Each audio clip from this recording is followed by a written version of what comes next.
Bismillahirrahmanirrahim. Assalamualaikum warahmatullahi wabarakatuh. Pada kesempatan kali ini saya akan sedikit menjelaskan mengenai review book Rahmatan lil Alamin pada bab 16, 17, dan 18. Pada bab 16 terdapat pembahasan mengenai kebijaksanaan Nabi dalam reformasi dan penyatuan hati. Judulnya seperti itu. Nah, kemudian di dalam bab ini menjelaskan Rasulullah Shallallahu Alaihi Wasallam tiba di Madinah.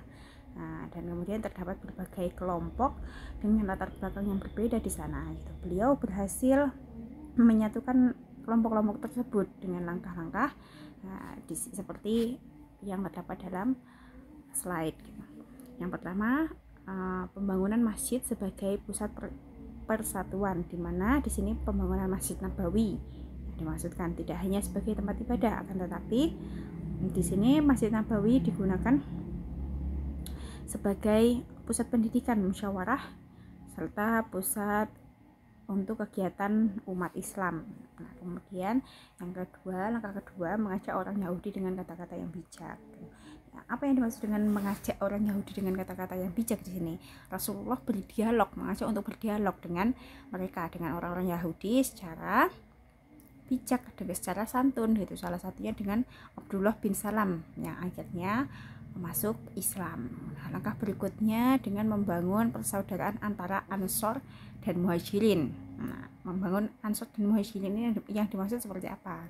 Rasulullah memperarat hubungan dengan sistem persaudaraan, di mana pada contoh ini gitu, pada contoh kaum Ansor dan Muhajirin ini mereka disatukan dalam kehidupan sehari-hari gitu, dipertemukan gitu dalam kehidupan mereka. Nah, kemudian pendidikan yang bijaksana untuk membentuk karakter. Apa yang dimaksud di sini? Rasulullah membimbing umat dengan nilai-nilai Islam gitu, seperti persaudaraan, kejujuran, dan kasih sayang. Nah, disebutlah pendidikan yang bijaksana. Nah, kemudian perjanjian perdamaian antara umat Islam dan Yahudi. Nah, Rasulullah membuat perjanjian yang menjamin hak-hak dari umat Islam dan Yahudi untuk hidup berdampingan secara damai di Madinah, di kota Madinah yang disebutkan di situ. Nah, kemudian berikutnya pada bab 17 yang mana di sini membahas kefasihan Nabi Muhammad Shallallahu Alaihi Wasallam. Nah, apa di sini yang dimaksud dengan kefasihan Nabi?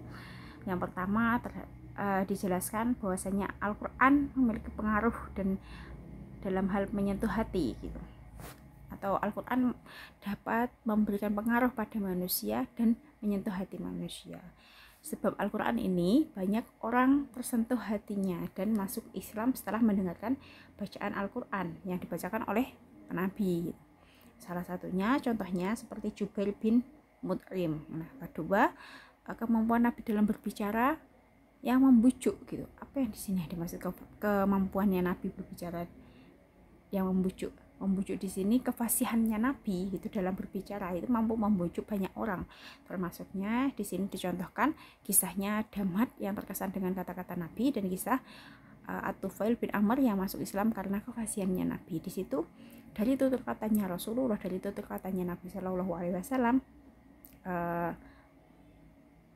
dapat diketahui bahwasanya ucapannya Nabi itu dapat memberikan pengaruh yang besar kepada dakwah Islam gitu. Karena ucapannya Nabi itu tidak hanya logis, akan tetapi menyentuh hati dengan santun tadi gitu.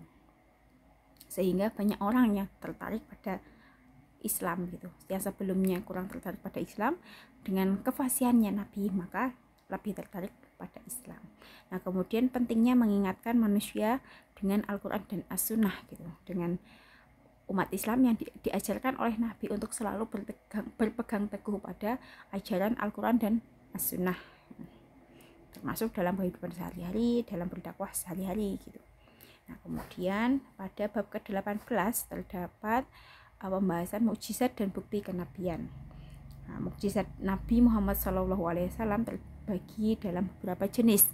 Di sini mukjizat Al-Quran sebagai mukjizat terbesarnya gitu, di mana Al-Quran tidak bisa ditandingi oleh siapapun hingga akhir zaman nanti, hingga hari kiamat gitu. Nah, kemudian mukjizat fisik. Nah, seperti dicontohkannya terbelahnya bulan gitu. Atas izin Allah, mukjizatnya Nabi Muhammad dapat membelah bulan. Nah, kemudian mukjizat fisik lainnya dapat diketahui atau dapat kita pelajari dari perjalanan Rasulullah SAW dalam Isra Mi'raj, atau diangkatnya kenaikannya Rasulullah pada saat Isra Mi'raj itu ke langit atas izin Allah. Nah, kemudian di sini mukjizat dalam doa yang terkabul. Nah, doanya Nabi Muhammad SAW dapat langsung dikabulkan, seperti halnya contohnya di sini doa Nabi untuk Anas bin Malik agar panjang umur dan memiliki banyak keturunan. Nah, kemudian terdapat pengaruh Nabi terhadap binatang dan alam gitu. Tidak hanya pada manusia pengaruhnya Nabi, pengaruh mukjizatnya Nabi gitu kan, tapi Nabi Muhammad itu memiliki pengaruh atau memiliki mukjizat yang berkaitan dengan binatang dan alam. Nah, dicontohkan di sini unta yang bersujud kepada Rasulullah, di sini kan binatang gitu. Dan kemudian ada pohon yang bergerak mengikuti atau mendekati beliau atas perintah Allah gitu. Ada pohon juga yang datang setelah beliau memanggil sebagai saksi, atau Nabi memanggilnya sebagai saksi dalam suatu peristiwa. Di sini membuktikan bahwasannya pengaruhnya Rasulullah, mukjizatnya Rasulullah itu tidak hanya pada makhluk manusia saja, tidak hanya pada makhluk yang berwujud manusia, tapi juga pada binatang dan alam. Nah, kemudian perlindungan Allah terhadap Nabi dan musuh-musuhnya. Allah selalu menjaga Nabi, gitu, melindungi Nabi dalam dari suatu bahaya gitu, seperti halnya dalam perang Badar, dalam perang Uhud, dan saat peristiwa hijrah. Kemudian di sini dapat kita simpulkan bahwasanya Rasulullah memiliki kebijaksanaan yang luar biasa dalam menyatukan umat. Nah, Rasulullah juga memiliki kefasihan dalam berbicara yang mampu mempengaruhi hati manusia, ya tentunya atas izin Allah. Namun di sini ya mukjizatnya Rasulullah gitu, serta mukjizat yang menjadi bukti kerasulannya Nabi kita gitu.